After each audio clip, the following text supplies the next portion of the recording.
আসসালামু আলাইকুম এভরিওয়ান, কী অবস্থা সবার, কেমন আছেন সবাই? সবাই ভালো আছেন তো গাইস, আজকে আমরা রাতের বাসে চলে যাচ্ছি সিলেটে। সকালবেলা হয়ে গেছে, আমরা বের হয়ে পড়লাম, সিএনজিতে উঠবো। তো আমাদের সিএনজিতে উঠে আমরা এখন যাবো হচ্ছে হযরত শাহজালাল মাজারে। তো মাজারে আমরা চলে যাচ্ছি, এখন আমরা ভিতরে যাব। তো ভিতরের পরিবেশটা দেখি কেমন। তো অনেক মানুষজন ছিল। এখন আমরা সিঁড়িতে উপরে উঠবো, অনেক বড় একটা সিঁড়ি দেখলাম। তো সিঁড়িতে উঠতেছি, ভিতরে যাই, দেখি কি কি আছে। ভিতরে আসার পরে দেখলাম অনেক কবরস্থান। এখানে আছে আমাদের সালমান শাহের কবরস্থান, এটাও দেখা শেষ। তো আমরা এখন আবার নিচে চলে আসলাম। নিচে আসার পরে এখানে পুরো ফাঁকা এক জায়গা, আর কবিতর আছে অনেকগুলো। পাশে পুকুর আছে মেবি, দেখলাম। তো এখানে যাই, আমাদের পুকুরের সামনে যাচ্ছি।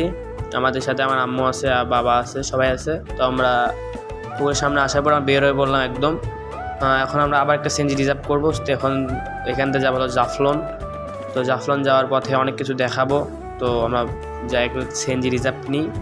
তো আমাদের রিজার্ভ নেওয়া শেষ, আমরা উঠে পড়লাম, যাচ্ছি জাফলং। এক্সাইটেড তো হতে হয়, এই জন্য আবার তাড়াতাড়ি উঠে পড়লাম সিএনজিতে। সিএনজি যাচ্ছে অনেক গতিতে, আর অনেক তো ক্লিপ নেওয়া হয় নাই, অনেক দূরের রাস্তা। আমি এখন শুয়ে পড়ছিলাম, ঘুম থেকে উঠলাম। ওঠার পরে দেখি এই বাসের পরিবেশটা এত সুন্দর, রাস্তা, গাছগুলো। তো তারপরে আমরা একদম চলে যাচ্ছি জাফলংয়ের সামনে। তো এখানে দূর থেকে দেখা যাচ্ছে জাফলংয়ের পাহাড়গুলো, মানে ইন্ডিয়ান বর্ডার, ইন্ডিয়ানের ওগুলো সব ইন্ডিয়ান যেগুলো পাহাড় দেখতেছেন। তো আমরা একদম অলরেডি চলে আসছি আমাদের জাফলংয়ে। আমার সিঁড়িতে নামতেছি সবাই, অনেক দূরে নিচে নামতে হবে। তো ওই নিচে যাইতে হবে, নিচে হচ্ছে জাফলং, ওই নিচে আমরা যাচ্ছি আস্তে আস্তে সিঁড়ি দিয়ে। একদম নিচে আসার পরে দেখি এখানে অনেক দোকান আছে, আর আমরা যাবো ওই সামনে যেখানে পানি আছে। তো আমরা এখানে আবার রিজার্ভ নিচ্ছি, এবার নৌকা রিজার্ভ নিয়ে যাচ্ছি আর এক পাশে।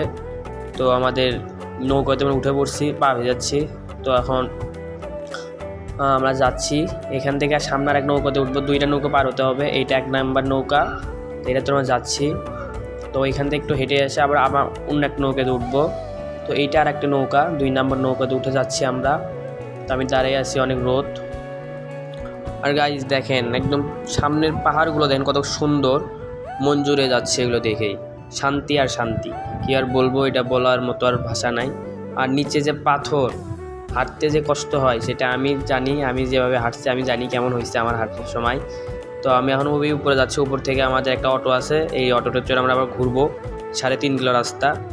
তো আমরা যাচ্ছি হচ্ছে খ্রিস্টানদের এলাকায়, মানে যারা ওইখানে খ্রিস্টানরা বসবাস করে। এইটা হচ্ছে খ্রিস্টানদের বাড়ি ঘরের স্টাইল, আর স্কুলও আছে 2টা দেখলাম।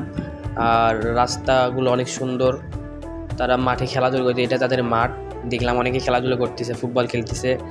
আর এখানে সামনে 2টা হচ্ছে জমিদার বাড়ি আছে, মানে রাজবাড়ি বললো, ওরাই বললো, শুনলাম। আমরা যাচ্ছি হচ্ছে এখানে 3 কিলো রাস্তা যাচ্ছি আমরা। সামনে যাচ্ছি একটা চা বাগানে, চা বাগান আছে আমাদের বললো, ওইখানে আমাদের ঘুরতে নিয়ে যাচ্ছে। তো আমরা চা বাগানে চলে আসলাম। এখন সামনে যাই, দেখি চা বাগান কত বড় আর কত সুন্দর দেখি। তো এখানে আসে দেখি অনেক সুন্দর, অনেক বড় বিশাল একটা চা বাগান। তো আমার ভাই তো অনেক লাফালাফি করতেছে, তো ওখানে আমিও যাচ্ছি ভিতরে, অনেকে ছবি তুললো ভেতরে চা বাগানে। তো একদম আর বলার মতো না, এত রোদ ছিল আর গরম, তার ভেতরে চা বাগান। এইখানে ঘোরা শেষ, এখন আমরা যাব আমাদের আগের জায়গাতে, চলে আসছে আগের জায়গাতে। আমরা এখানে একটু কেনাকাটা করব, করে আমরা নিচে চলে আসলাম। তা আমি আমার ছোটো ভাই গোসল করবে, তো ও নেমে পড়ছে, অনেক তো মজায় মজায় গোসল করতেছে। তো ওর সাথে সাথে আমরা যাচ্ছি সাইড দিয়ে। তো আমিও গোসল করব। তো ওইখানে ওগুলো তো ভিডিও আর করবো না আমি। তো পাহাড়ের উপর দিয়ে, পাথরের উপর দিয়ে লাফাচ্ছে, অনেক পাথর, যেটা গুনেও শেষ করা যাবে না, এত লোক এখানে। এটা হচ্ছে জাফলংয়ের মেন পয়েন্ট। তো ওইখান থেকে আমরা একদম খাওয়া দাওয়া করে চলে আসলাম হচ্ছে আমাদের বর্ডারে, ইন্ডিয়ান বর্ডার, মানে বাংলাদেশের বর্ডারে চলে আসলাম। তো এখান দিয়ে ইন্ডিয়ানের বাস ট্রাকগুলো পার হচ্ছে, ওরা পাথনে পার হচ্ছে এখানে। আবার তা আমি ছবি তুললো, তো এখানে আবার নামছিলাম। তো এখানেও ঘোরা শেষ, তারপর আমরা রওনা দিচ্ছি বাসার উদ্দেশ্য। তো তার আগে আমরা চলে আসলাম হচ্ছে আগুন পাথর নাকি যেন আগুন পাহাড় নামে একটা জায়গায়। এই জায়গায় আসলাম, এখানে বালুতে হাত পা দিলেই আগুন জ্বলে, দেখেন পিছিয়ে পা দিচ্ছে, আগুন জ্বলতেছে। তো এটাই এখানকার একটা রহস্য। এই রহস্যটা পরে বলবো নি, কমেন্টে বললেন, আমি রহস্যটা বলে দিব নি কেন হয়। যারা জানে তো জানে। তো এটাই সেই জায়গা, এখান থেকে চলে আসলাম, এখানে থাকিনি, সর্বোচ্চ 2 মিনিট ছিলাম। তারপরে একদম আমি চলে আসলাম আর একটা মাজারে। এই মাজারের নামটা ঠিক মতন জানি না, ওই মাজারে একটু ঘোরাফেরা করলাম। তো এখানেও দেখার মতো কোনো কিছুই নাই, শুধু এখানে আসাটাই বিধা। তো ওইখান থেকে আবার উপরে গেছিলাম, আর নিচে নামে আসলাম। তো আসার পরে একদম সিএনজিতে করে বাসার সামনে চলে আসছি। তো বাসার সামনে চলে আসছি আমরা অলরেডি। এখন আজকে ভিডিওটা এই পর্যন্ত থাকবে। কালকে একটা ব্লগ আসবে, তারপরের দিন একটা 2টা ব্লগ আসবে এখনও।